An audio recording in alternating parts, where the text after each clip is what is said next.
I've also then shown that crypto is all the same thing. So if I use the same global liquidity index, it's basically chart Bitcoin.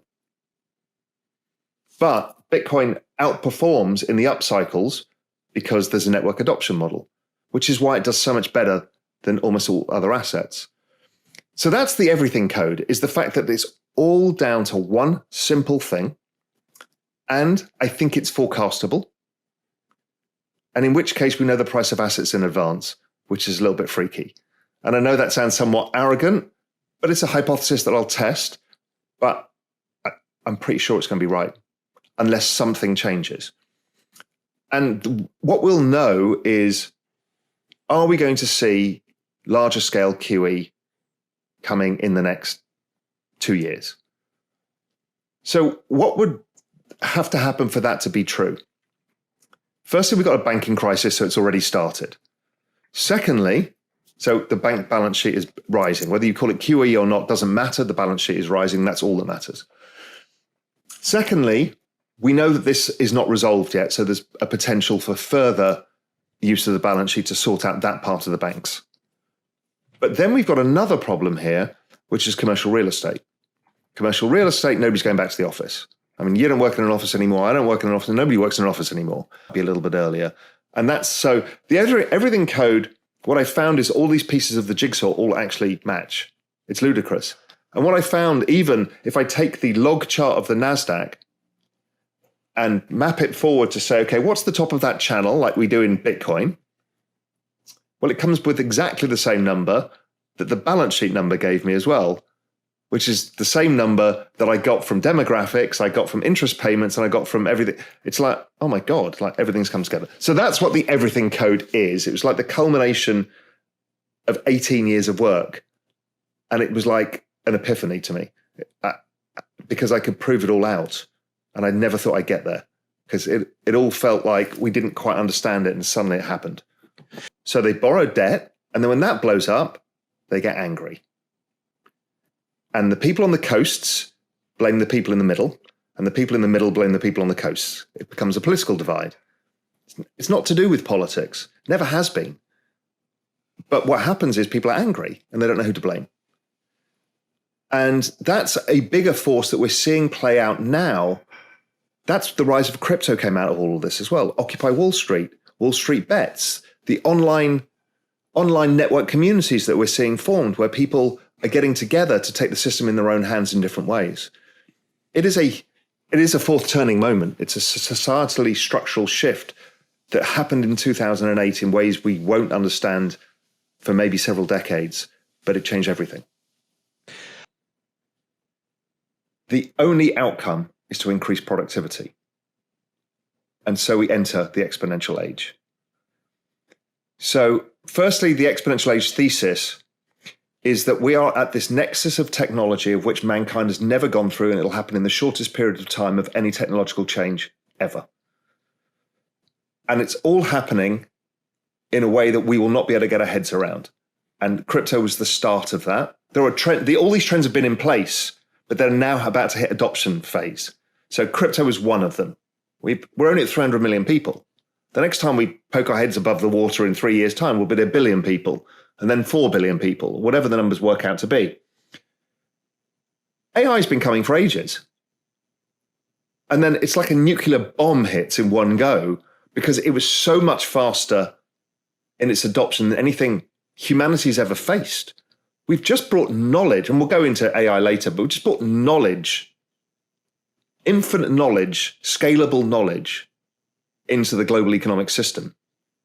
And it happened in a 3-week period when GPT-4 came out.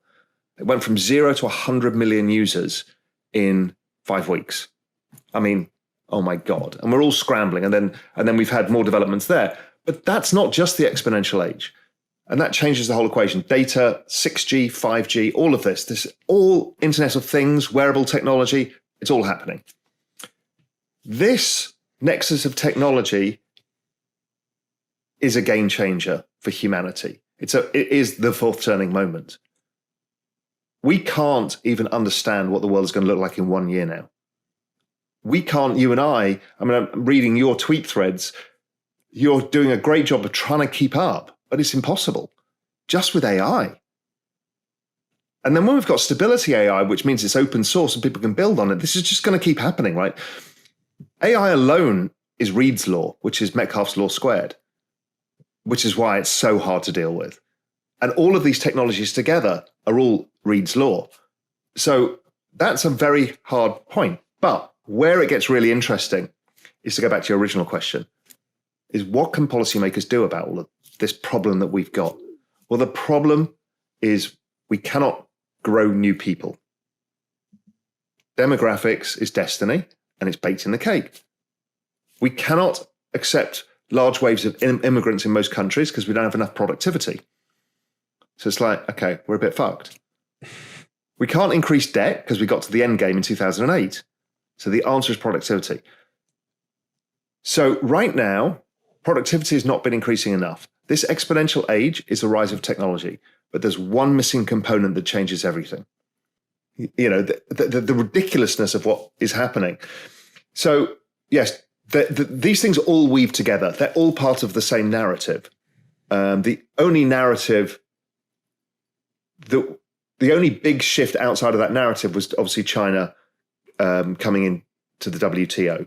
You know, when they came into the world stage, that was a big structural shift, the biggest shift that we've had of our lifetimes until AI came along, which I think is actually bigger than China entering the WTO. So China, it was like, you know, you're sitting in the bath and an elephant jumps in your bath and all the water gets displaced. That's what happened with China. And so it's been struggling to find its place. And this is going to be ongoing. But the Chinese population shrinking too. So their economic power is going to go down because they've got ridiculous debts, aging population. So they have to solve for productivity as well, because the US doesn't supply as much dollars into the system anymore because it's not as large a part. That's part of this unstabilizing effect that we've had. But the dollar is what, 87% of all world trade and maybe 50 or 70% of all world debts. So there's no way you can walk away. China can't walk away from the dollar without entirely nuking its own country. Nobody can. So it has to be a slow, ongoing process because there's too much debt in dollars and everybody needs it for trade. So if you go to this world that you see people talking about on Twitter, it's like, well, they're going to walk away from the dollar. Great. You've got the dollar debt and you've now got yuan or rupee. Was we lost trust? We lost trust in the system. People lost trust in the American dream or the European dream. They lost trust in banks. They lost trust in intermediaries. They've lost trust in media. They've lost trust. Foreign governments have lost trust. So nobody has trust. So, well, crypto is a trust-based system, which is interesting. But what it means that, okay, if you don't trust anybody, you need something that helps you. That traditionally was played by gold. What the hell is going on? And he laid out what was happening in AI and stable diffusion and how fast this was happening and that he was launching, and obviously ChatGPT 3 had launched. So he's like, well, this is kind of where it's going. Within 3 months of that hitting, which was a big shock to everybody, that interview was a huge shock. It kind of, everybody went, shit, I did not know any of this. And then ChatGPT 4 came out, and then it just went, you know, the biggest thing we've ever seen.